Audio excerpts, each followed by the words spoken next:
We are back with more NBA coverage, and to start things off, last week, the Suns would sign point guard Jared Butler to a one-year deal.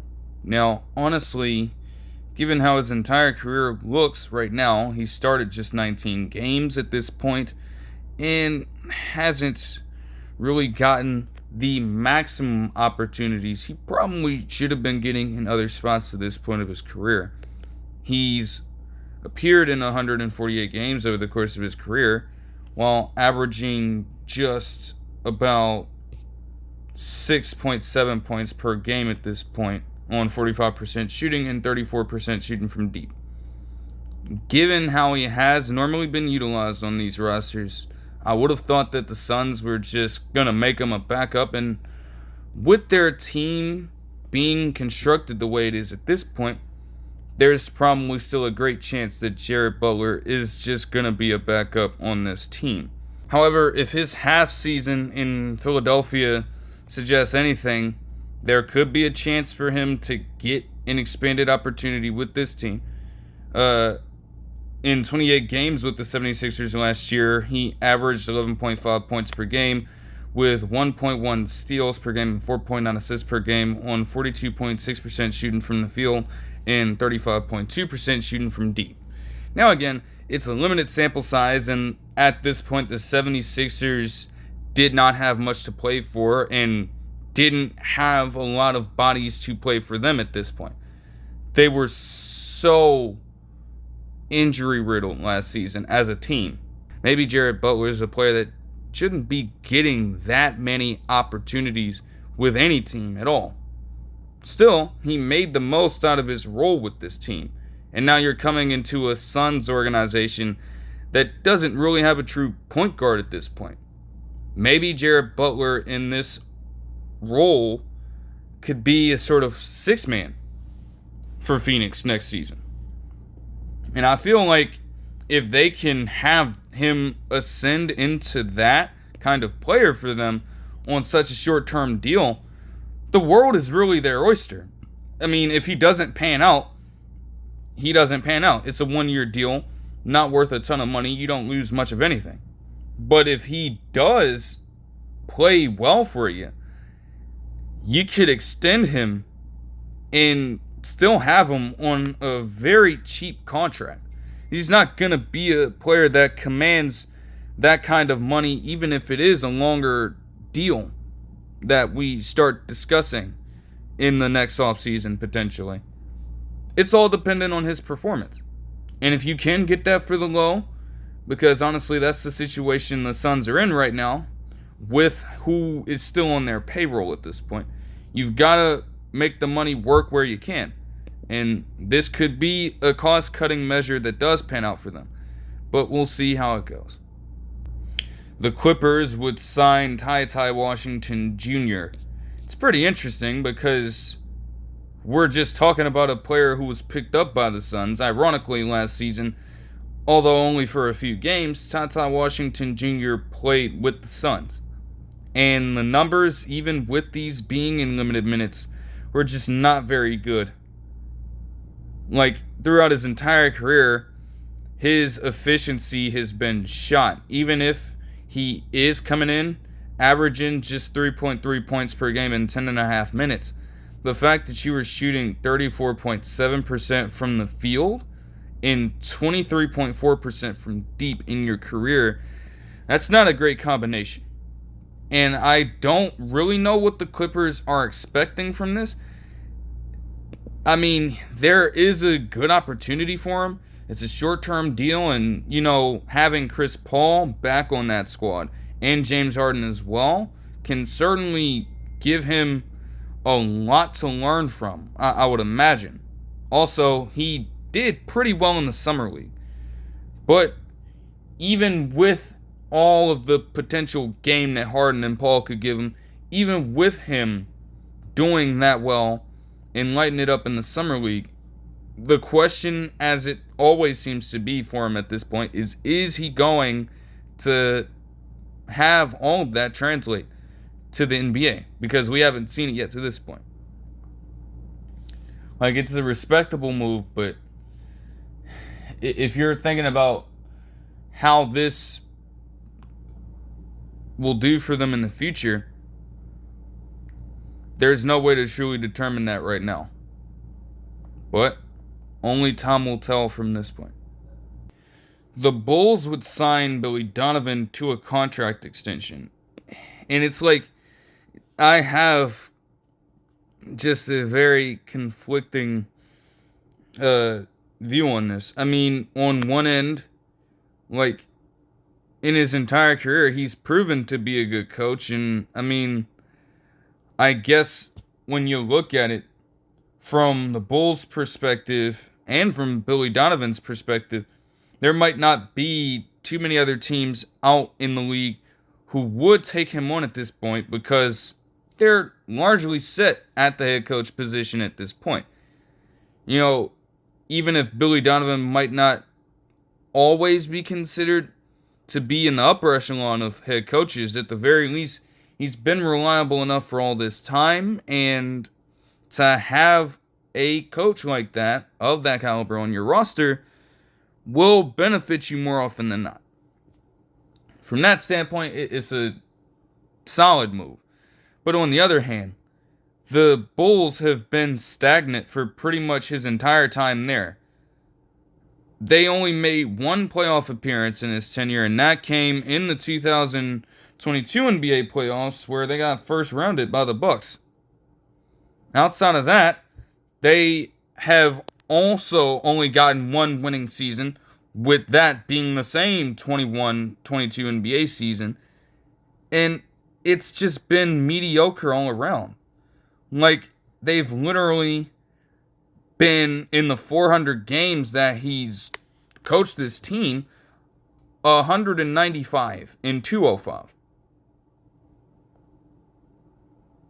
And that kind of mediocrity has also been represented very well by the moves that have been made or haven't been made in the front office, along with how things are being executed on the floor at this point.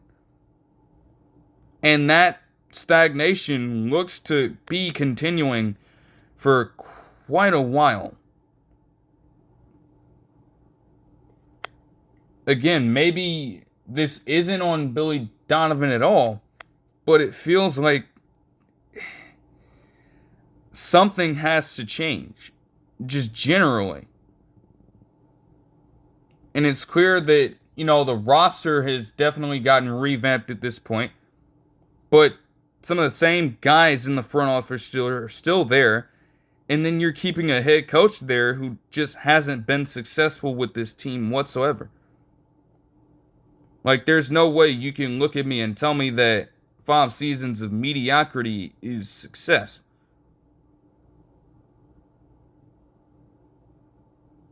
Now, they do have a chance to get better, but they're going to have to see this sooner rather than later. Because if you just continue to show up and lead the team to that trajectory, they're going to let him walk before he can even fill out the contract. Before he can even live up to it completely, he's going to be out of there. Because this is just unacceptable at this point. Like, that is certainly not okay. To say the least, man. Like, they've got a solid roster together. Josh Giddey, Matas Buzelis, Kobe White, guys like that are looking to emerge. For sure. Like, they've got some youth to them. They can certainly improve their record over the course of time. But the time to start breaking out of a potential rebuild and contending at least for some playoff wins is going to have to come very, very soon. It might not happen next season, and again, you can chalk that up to the front office here just staggering in holding off for as long as possible on moving on from the likes of Vucevic, Levine, and DeRozan, that trio. Vucevic is still there. But they were stuck with that supposed big three for so long that they failed to recognize that this team just wasn't good enough overall to do much of anything, and that a rebuild was necessary. So this season, I mean, it should be the first genuine opportunity to see that through. Because while Levine and DeRozan were still there, they couldn't do it. Maybe then, in that instance, Donovan gets a little bit of leeway this season, no matter how the Bulls really end up doing. But in like a couple years or so, they've got to start making themselves a genuine playoff contender and a threat in the Eastern Conference. Because if they don't, this contract wouldn't have paid off whatsoever for them. I mean, Billy Donovan has proven that he can take a team to the playoffs. Like, he got his career started in OKC, and for 5 straight seasons. Now, yes, he was blessed with a hell of a roster overall and some truly great players. But he made the playoffs in every single season. Although his deepest run came in his first season. So you can do what you want with that news. But at the very least, the Thunder at that time were consistent playoff contenders. You can't even remotely say that about the Bulls team. And again, literally mired in mediocrity. Like, if Billy Donovan would have had a bad season, I mean, sure, people would have their reservations about it, but he'd still be regarded as a good enough coach to last, and they'd actually have solid assets to work with if the Bulls were bad enough. But they've never, during this tenure, been truly good enough to contend or bad enough to warrant a high pick in the draft lottery. Never.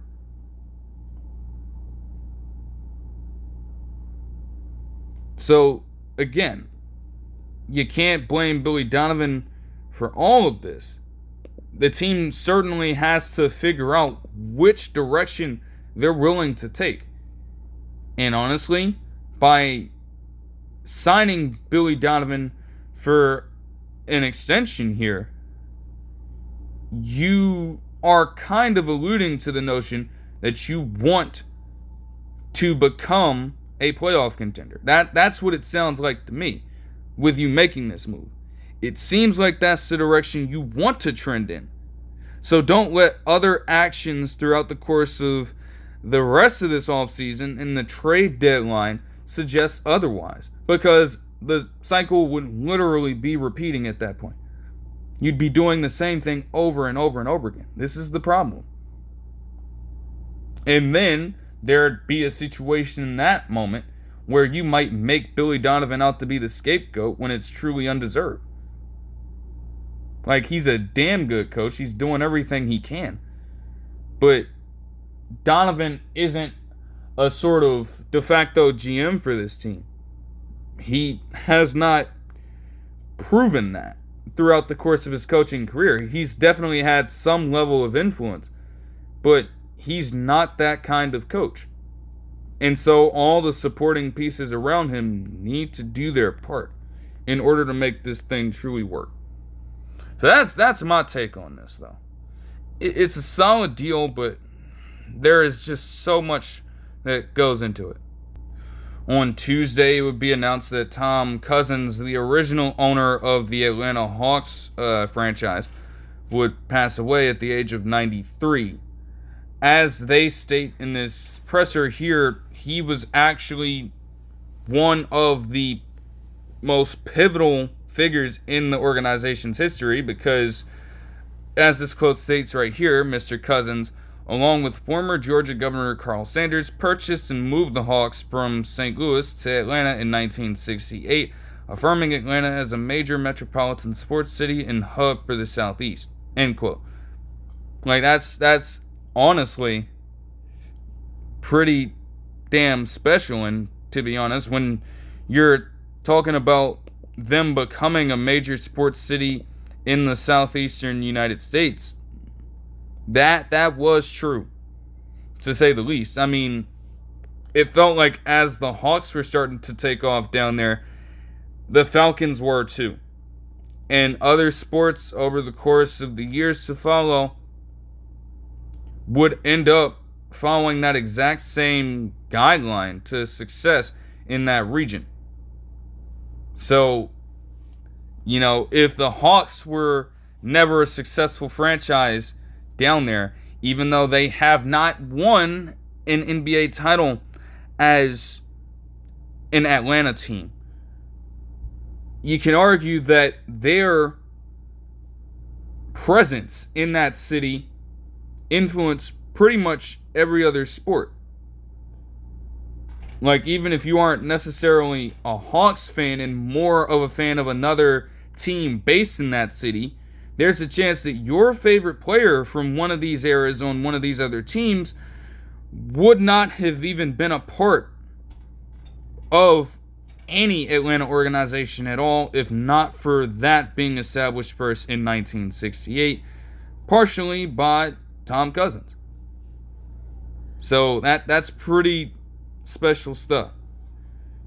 The Hawks and the arena would have a presser, as I just mentioned, dedicating everything to him. And they're certainly, I would believe, going to find ways to honor him over the course of the season. But yeah, to have that kind of influence over an organization is truly transcendent stuff. And, that's certainly a success in the eyes of many who were around him at the time. Many who came to know him, whether they are members of his family or other, friends, business partners, etc. So, as the Hawks stay right here, you definitely send your condolences to his family and friends. It's definitely a rough process that they're still going through at this point. I mean, we're not even a full week out of it, so that's understandable. But again, this is also a celebration of life, and he truly had a successful one. The Spurs would sign Lindy Waters III earlier in the week, and I honestly don't have a problem with this whatsoever. The thing with Lindy Waters III is that he's not going to command a ton of playing time, but as a backup wing, he's certainly going to be able to provide very good shooting for them. He's a career 36.6 career three-point shooter. So, the Spurs, they have an older guy in Harrison Barnes to this point. And you have a lot of other younger wings who definitely have the defense down pat, but might not necessarily have the shooting prowess. Carter Bryant, obviously, is a player who is projected to become a great 3-and-D guy, but it's going to need work. And in those moments where Carter Bryant might have to take time out, and even in other situations where other wings of that sort might get injured, you can have Lindy Waters III come in, and all you're going to ask him to do at that point is shoot, catch and shoot. He's not going to command a lot of the offense at all. He's never been a ball-dominant player. And honestly, if you are relying on him to be that, you're certainly going to have trouble, to say the least. But they've got all the other pieces for that. De'Aaron Fox and Stephon Castle, even Dylan Harper to a lesser extent throughout this season, are going to be able to handle the ball. And of course, Wembanyama on certain drives will even be the ball handler as the tallest motherfucker on the floor. Lindy Waters III is the last person you're going to have to worry about in that regard. So it kind of works perfectly for what the Spurs are attempting to do. I don't believe that his defense is the greatest, but it's still a pretty good body to have at that position. 6'6", 215 pounds on him. So even if the skill isn't all there, it just gives you an advantage over some of the other smaller teams in the league. And with the way that they're constructed, the Spurs are going to be able, if they weren't already, to take full advantage of that. It's a perfect move. Meanwhile, the Clippers would waive the former Warrior wing and Patrick Baldwin Jr. And honestly, after his showing in a few of the Summer League games that I watched, man, I can't be surprised. I can't be surprised that they moved on from. I'm not even gonna lie to you. I would try to defend him and say that he should have a spot in the league, but it just hasn't happened. Like, there were multiple moments across these Summer League games with the Clippers where he just did not know what he was doing out there. He looked lost.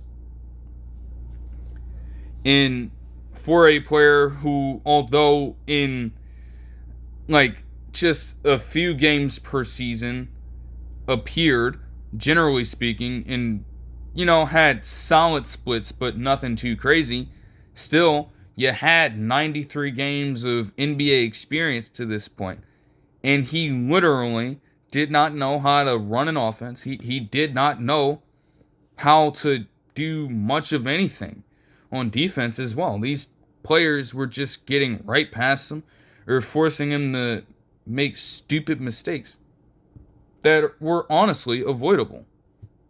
And at that point, even if the Clippers are trying to look at it from a perspective of Kawhi Leonard, might only have a few years left in the league. So you want to try to see if you can get a younger wing on this roster to hopefully take over that role in the years that follow the career of Kawhi Leonard. I don't know if they necessarily got Patrick Baldwin Jr. for that reason, but if that had any sort of influence on their decision here, again, that's understandable. You're asking him to fill big shoes in that situation, and he can't even diagnose a defense in the Summer League. So how would he be able to make that happen against NBA level competition? Still, I think that he will find another spot elsewhere, probably on another two-way deal. He's still a very young player. He's 22. He will be 23 to essentially start off the season. So, the chances will be there, but I don't know how many more he'll get. We'll see, though. The Grizzlies and the Magic are going to have multiple international games this season. And in general, the NBA is announcing that they're essentially going to have a world tour of games across Europe over at least the next couple of seasons. So, per this report from NBA.com yesterday, it states that, quote, the National Basketball Association announced that the Memphis Grizzlies and the Orlando Magic will play regular season games in Berlin, Germany on Thursday, January 15th, 2026, and in London on Sunday, January 18th, 2026. The league also announced that it will play regular season games in Manchester and Paris in 2027 and in Berlin and Paris in 2028.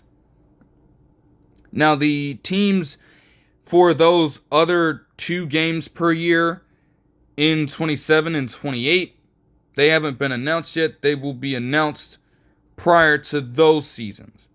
But all we know right now is that the Grizzlies and the Magic are going to be running it back-to-back in international games in pretty much mid-January of next year. It's pretty special stuff. Obviously, the Paris series between the Spurs and Pacers definitely hit home for the French players on both of those rosters for obvious reasons. But, for some of these other players here, this is going to be some of the first experiences they'll have playing overseas basketball during the regular season. Especially when you look at it for the Magic as well. I mean, those people are going to be able to witness the star power of Paolo Banchero and of so many other guys like Desmond Bane now. It just adds a lot of intrigue. Same goes for the Grizzlies and having guys like Jared Jackson Jr., John Morant still, and Zach Edey on their team. These fans overseas follow the game in very different ways because although some coverage tends to be a little international through other languages and things like that, the reality is that some people in these spaces may not be afforded the same luxuries to gain access to some of these regular season games as other people in other countries would. And so, knowing that they're going to have at least one opportunity to see those guys live in the flesh and watch an NBA game live without having to worry about being restricted in any way is certainly going to be something special. Especially when you look at it from the case of those in Germany. Because seeing that it'll take place there on January 18th, that means that Franz Wagner and Mo Wagner are going to be playing in their hometown in front of a lot of fans who might not know all of the players on the NBA floor, but at least have heard the stories and have seen different media about the Wagner brothers. And they get to, for at least one game next year, come home and just be a beacon of inspiration for other kids playing basketball around there. As they state in this presser, to have the Orlando Magic and the NBA play a regular season game in our hometown of Berlin means everything to us. Growing up here, we dreamed of moments like this. It's a huge honor to represent Berlin and Germany and show how much the city and country love basketball. We hope we can inspire kids the way we were inspired watching games from afar. End quote. So I can only imagine how that crowd is going to be when they're announced. I think there was a situation as well where, again, all the French players in the Paris series last year had a moment to speak to the crowd. Oh, that's gonna be something truly incredible if the Wagner brothers get to do the same thing in Germany. Also, Tristan da Silva is on this Magic team as well. Lesser known, maybe, to general NBA fans, but again, also being from Germany and being a recent player in the league, there could be a heightened knowledge of who he is. And although he is not from Berlin, I think, just having that connection to the country and being on the same team as the Wagner brothers as well, it's certainly going to help a ton in his case. It's always a spectacle with international games. And, to figure out who will get them down the line, it's going to be an interesting process. But at the very least, for the Magic and the Grizzlies right now, man, it's not even just about the games. Again, some of these players are going to be traveling to these places for the very first time in their lives. So, those people, you want to soak it all in as best as you can. And obviously, both of the teams are going to want to win the games and potentially sweep that series. And again, make the most of the time you're going to get in those areas. Also, that you have to at that point.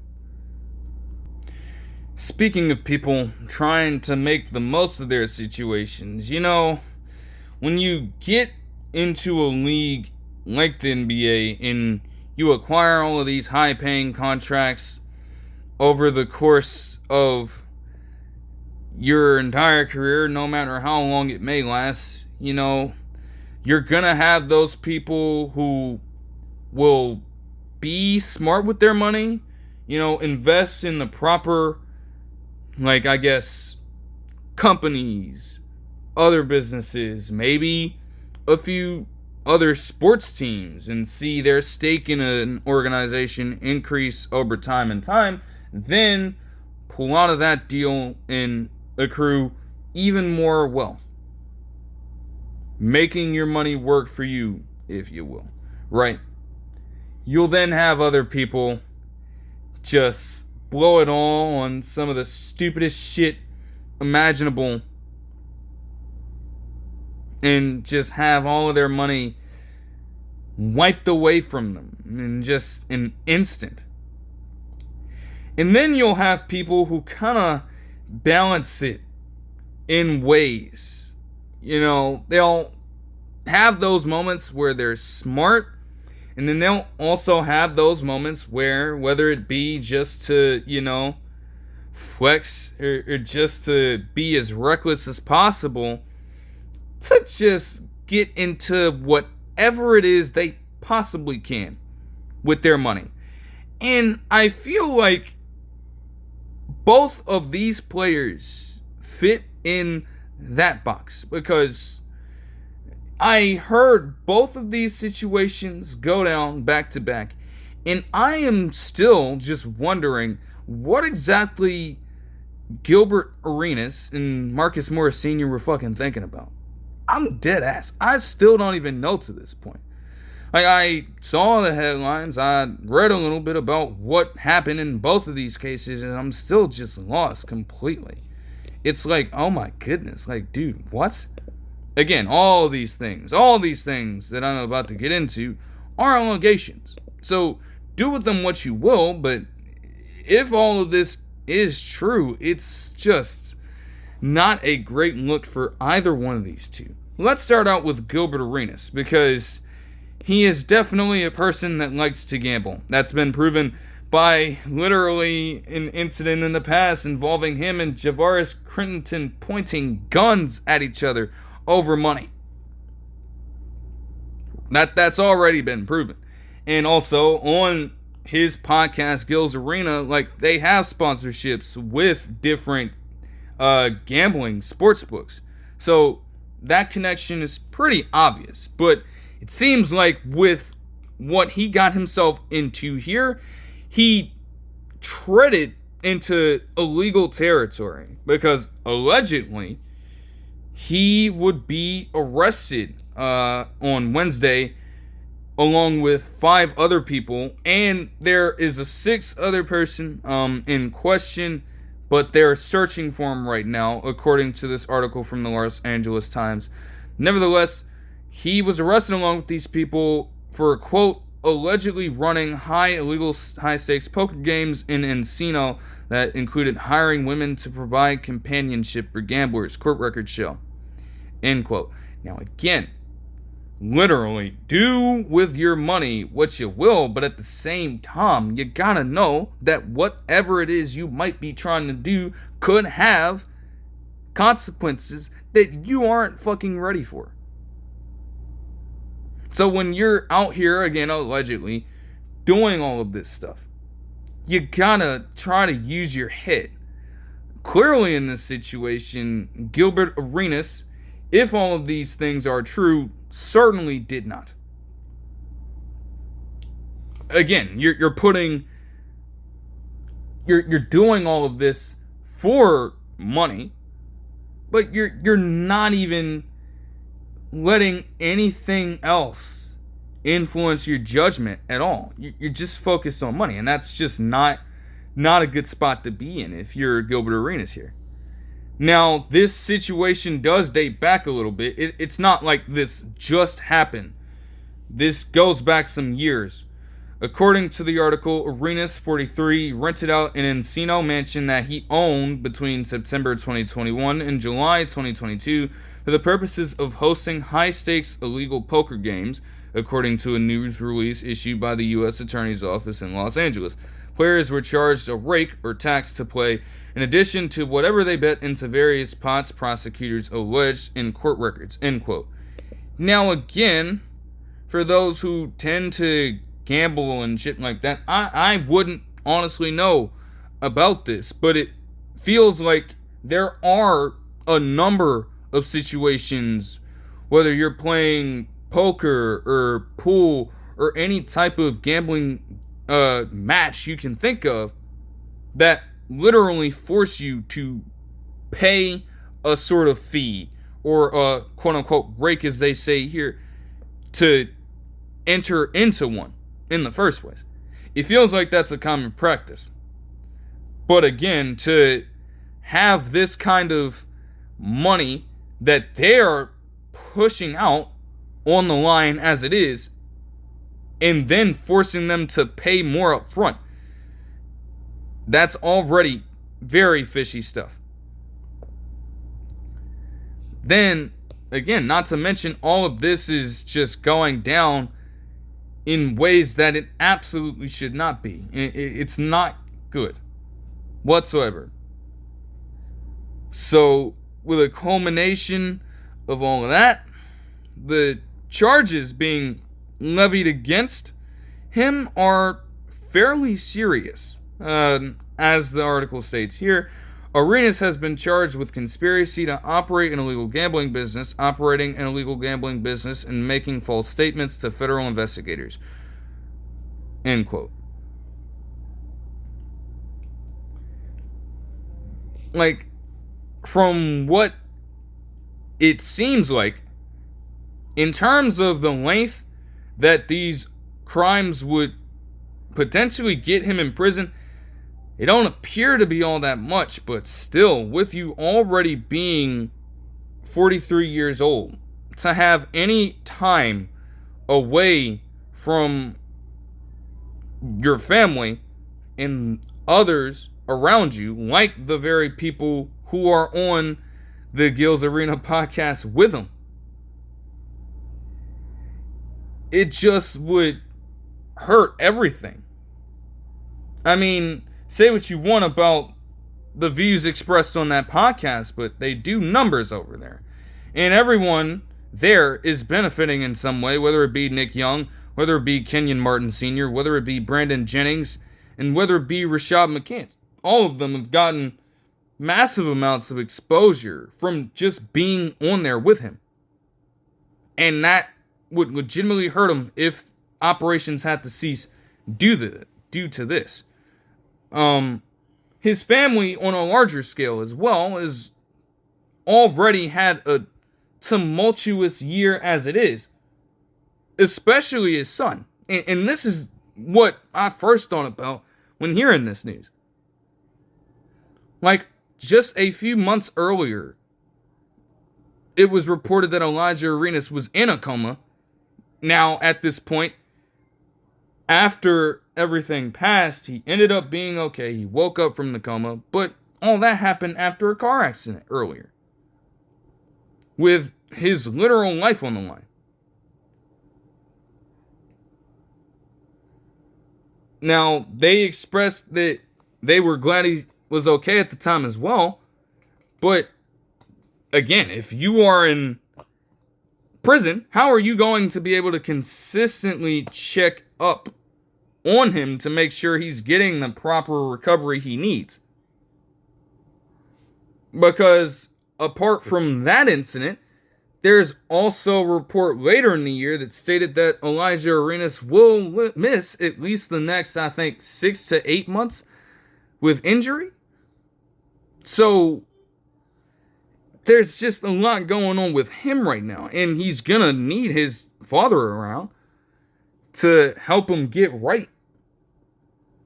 And if things go a certain way in this case, which hasn't started yet, by the way, but if things go a certain way, you're not gonna be around for that. And that is a huge problem. Again, though, even with that criticism being pretty fair in my opinion, again, he's not the only one. We are talking about 5 and even an additional person as well being involved in this thing. So who are the other 5 people that were indicted? Well, according to this article, they state in order that Yevgeny Gershman, Evgeny Turevsky, Alan Austria, Yaron Cohen, and Yevgen Krashin were all indicted during this time. 3 of them being from Tarzana, and a couple of them residing in hills in the area, I'll say. A good portion of this article focuses mostly on a few text messages where the allusion to the group potentially moving to the rented mansion by Arenas, and holding illegal poker games there, allegedly. Because those other 5 guys, or at least a combination of those other 5 guys, were actually the ones running the operations. Arenas was merely just holding the games there, having the place be rented out for them to take place. Now again, he'll tell you that he wasn't doing anything at all or participating in any of this. He merely just rented out the house, as he'll tell you. But that again, that there's still a lot of fishiness to that. I mean, like, you're literally making multiple allusions to it. Like, for example, as this quote alludes to here, allegedly there's a text message between Arenas and the other person that is being searched for at this moment, where he sends this person a picture of a poker table with a quote-unquote Arenas Poker Club printed on the table. And then there's an image that pretty much resembles Gilbert Arenas himself. But again, you're going to state that you had no involvement in anything going on during these events whatsoever. It's a little hard to believe that if that is potential evidence that could be levied against you. That's just not a good look. And then, I guess, operations ended on July of 2022, a short time after there was a massive game there. Because apparently, one such game around this time drew 26 players and more than a dozen staff, according to the indictment in the article. Like, if you are going to have that going down, there's almost no fucking way that you should have that much attention being given to it. Because certainly, someone's going to open their mouth about it. Like, it's going to be hard to keep that under wraps. So, again, if that was something that was going down, how did you expect anybody to stay silent about that? And then again, also, when you constantly make it clear to Gilbert Arenas that he needs to think, it's because if these allegations are true, you're involving yourself with some pretty serious people. Like, according to this article, Gershman, one of the 5 indicted, was separately accused of conspiring with 35-year-old Valentina Kajakaris to enter into a sham marriage so he could obtain legal permanent resident status in the U.S., prosecutors said. According to court filings by LA federal prosecutors, Gershman has criminal convictions in Israel, including conspiracy to commit murder and narcotics trafficking, end quote, as the alleged head of a transnational Israeli crime organization. Like, at that point, it's not even, the money shouldn't even be worth it. Why are you involving yourself with a potential overseas criminal with allegedly drugs and conspiracy for the sole purpose of just literally taking money from these people. That's a dangerous game you're playing. And any number of things could have gone wrong in that moment of time if you were not careful enough with how you were operating, allegedly. That's just not a good look. And for this person, if you are trying to obtain a legal status in the US, like, there literally, if things go left for him, in certain cases, he could be extradited back over to Israel. Or maybe even, depending on how their judicial system is, they could try him here and keep him over here while doing everything they can within their jurisdiction to take other members of that organization down. Massive implications on the line. And again, all because you want to involve yourself in a pretty crazy group just to allegedly run an illegal gambling business. Why do you think that's worth it? Now, as far as Gilbert Arenas right now goes, he's free. He's a free man. He joked about it on Twitter because, for the time being, again, the case isn't being conducted yet. He doesn't have to sit behind bars for anything right now. But he alludes to the fact that there is more on the way. And that he's certainly going to do everything he can to clear his name from all of what he's being accused from. And I guess in his situation, you got to have that level of confidence. He also would take multiple shots at other people just trying to come for him. I mean, like Kwame Brown apparently was just talking a load of shit about it. And again, while I can agree to an extent that Kwame Brown is right, because again, you gotta think about what you're wrapping yourself up in. But at the same time, Kwame Brown and Gilbert Arenas have been going back and forth at each other for years now, so they just genuinely don't like each other. Arenas obviously clapped back at that. But again, you want to be taking this as seriously as you can, because these are not games that you should be playing.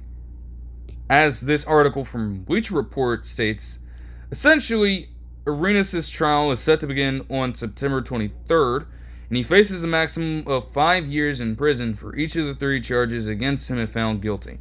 So that could total up to 15 years max, if he's found guilty on every single charge. And again, even then, any time away from those who matter most in his life is going to have a ripple effect on all of their lives. So it is highly important that he cooperates. Like, he certainly has a reputation to joke around a lot. We get that. But this ain't the time to be playing those games. If he has the receipts, exhaust every single one. Get them out there, because you don't want to have your name associated with this, truly. If you're trying to truly clear your name, you got to operate that way. You can't leave any stone unturned if you're him. Same goes for Marcus Morris Sr., because this is crazy.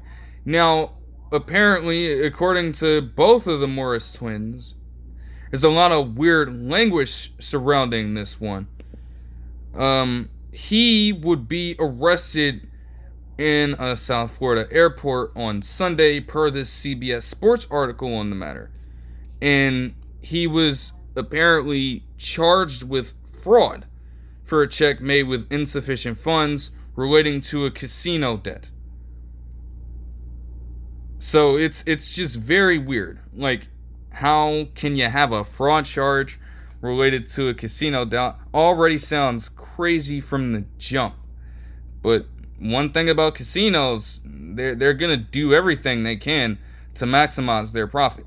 I mean, literally, the whole idea is just to have them take money consistently out of the pockets of people willing to throw everything on the line at times. Like, there are people who go to these places and just put everything on the table for the sole purpose of having a chance to win big, and you still don't. You lose everything and you're in massive debt.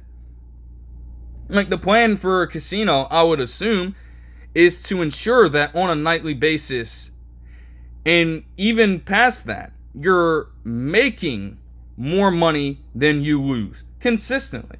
Shit, that's how the lottery works. They want to make more money than they lose consistently. And whenever somebody wins a massive lottery ticket, or whenever someone incurs a huge payout as a result of winning a casino game, niggas behind the scenes lose their shit over it. They don't, that's the last thing they want to do. Now, they're obligated to do so if you do win, because it is rarely supposed to happen. But that is the game plan for them. So if they're losing that money, they're going to do whatever they can to get it back. And this is honestly an extreme measure. It definitely looks bad for Marcus Morris Sr., but you have to make sure that you are consistently reimbursing the casinos, whether consciously or unconsciously. Because, as this other article states here, this debt is a fairly sizable one.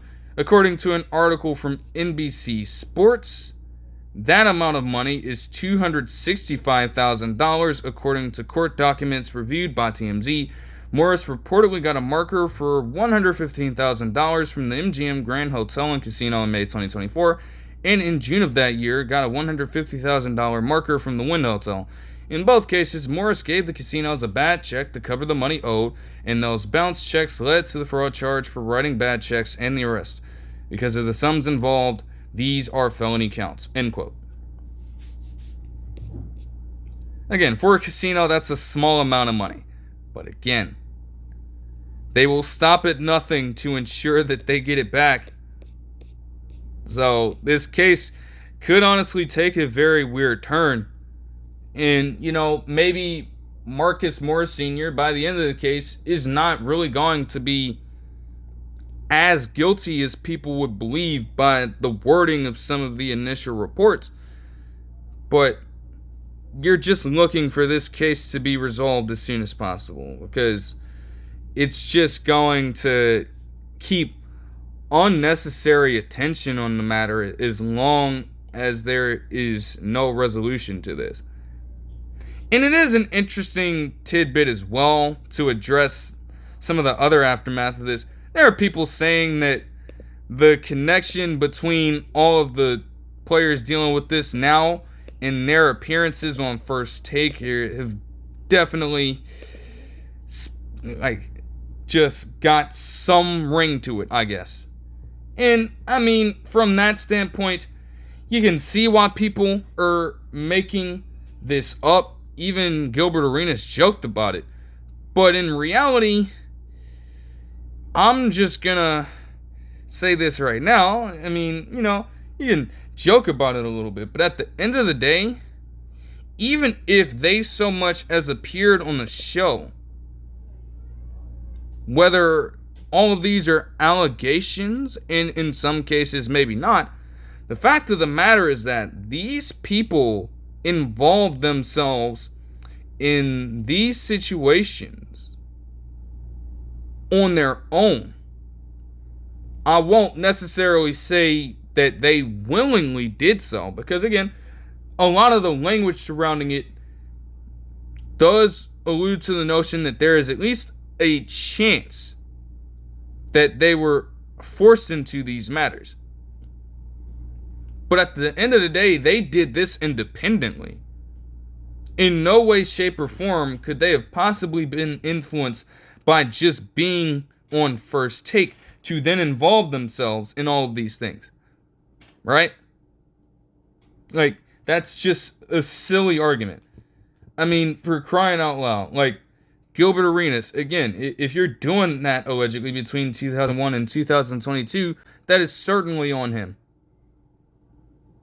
If you have Markieff Morris, well, Marcus Morris Sr., rather, doing this last year, allegedly, that's on him for writing bad checks. No one from First Take, none of the producers, none of the hosts, none of the other members are going to have those guys do that shit. Shannon Sharp, even though it's not a relevant report to the NBA, we've seen what's been happening over the past few days with him not only getting fired from ESPN after settling for $50 million over that silly-ass case, but now also being wrapped up in another $20 million lawsuit just a few days afterwards. That is on him. He chose to involve himself in both of these situations. One allegedly, the other one got somewhat resolved with the alleged victim getting $50 million. So, like, that was his doing, not anything to do with anybody at First Take. So it's just a silly argument. You know, again, joke about it all you will. Like, it does, to a level, make some kind of sense, but it's silly and it's baseless. Like, you can't group them in with that. That's just not fair. I mean, come on now. Earlier today, Mikal Bridges would sign a 4-year, $150 million contract extension, as he would also follow a little bit in the footsteps of Jalen Brunson, because apparently he took a $6 million pay cut on this deal. It's just something about the Nova Knicks that makes Bridges willing to do this. And honestly, an extension at this point does make sense. I mean, for what they asked him to do last year, even though it started out weird with that wacky-ass jump shot of his, he had a pretty successful season. I mean, 17.6 points per game, 50% shooting from the field, and 35.4% shooting from deep, along with 3.7 assists and 0.9 steals per game, as a part of a team that went to the conference finals. Like, it was a success. And if you're the Knicks, even though it did end in a pretty anticlimactic way with Tyrese Halliburton choking you out of the playoffs, you at least understand that keeping this core around is best for the immediate future of your team. So you got to do whatever it takes. And at least Mikal Bridges was willing to, first of all, extend. There were questions surrounding that. But also, again, take a bit of a pay cut. And knowing that there are other players they need to shore up as well. And, again, also, if they need to make moves at lower levels, they have that money left over to get some of those short-term deals for some of those sneaky players that can have an impact on the Knicks next season. So overall, it's a really good move for a person who continues to be a beast of a 3-and-D player. Even with those numbers regressing a little bit last year, you're still willing, if you're the Knicks, to say, you know what, we're going to go ahead and we're going to give him a $37.5 million deal. Because why not? The Timberwolves would also sign Johnny Juzang to a 1-year deal as the former Jazz player stays in the Northwest Division. He actually had pretty good shooting splits in the limited minutes he got with the Jazz, shooting 36.3% from the field in his career and 37.6% from 3 last season, I should say. So the Timberwolves, especially on their bench, could use a little more of that now having Nickeil Alexander-Walker off of their team. And I find it pretty ironic as well that they would like Juzang to kind of fill a similar role to his. Because if you aren't familiar with Alexander Walker's career, he also last played for the Jazz before coming to the Timberwolves. And then obviously being a solid 3-and-D player for them before moving to the Hawks this offseason. Now, I don't necessarily think that Juzang will take that same path. But, I mean, his presence in the team increased. I mean, we're talking about him starting in a career high 18 games and playing in a career high 64 games last season. Yes, this is albeit on one of the worst teams of all time in the 2024-2025 Jazz. But if he can replicate even a piece of that, being on a contending Timberwolves team, it'll do wonders for them. And you can have a player that essentially fills the role of Nickeil Alexander-Walker on a far, far lower contract in value. The Nets earlier today would also sign Ricky Council away from the 76ers. Council IV definitely got some elevated reps last season because, again, the Paul George injury and yada, yada, yada. He would score 7.3 points per game across 73 and shot 38.2% from the field on 25, along with 25.8% shooting from deep. Now, I don't really know what his role in this Nets offense would be. He'd have to be a backup wing, kinda, because, again, if things stand to this point, you'd have Cameron Thomas filling the shooting guard role, and then he can also play small forward, but oh wait, you just got Michael Porter Jr. this offseason. And not to mention some of the other young wings they have there, like a Jalen Wilson, like a Noah Clowney. Like, they're deep.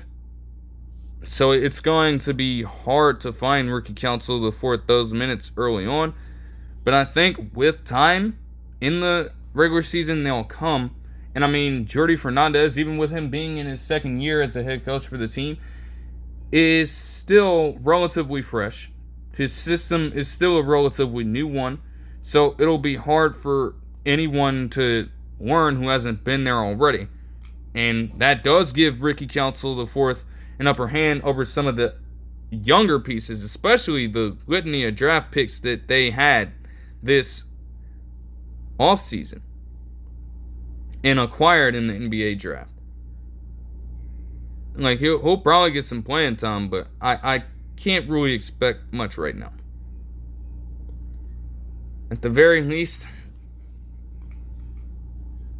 like, he's got a little bit to offer. Like, he is a good, like, energy about him. That definitely shone through on the 76ers. I noted that throughout the games he played. So, on a roster that isn't expected to do much, sometimes you gotta have the right energy around your team. And he can certainly be a pretty valuable piece to their roster in that regard. But that'll do it for this one. I hope you guys enjoyed the video, and I'll see you guys in the next one. Peace.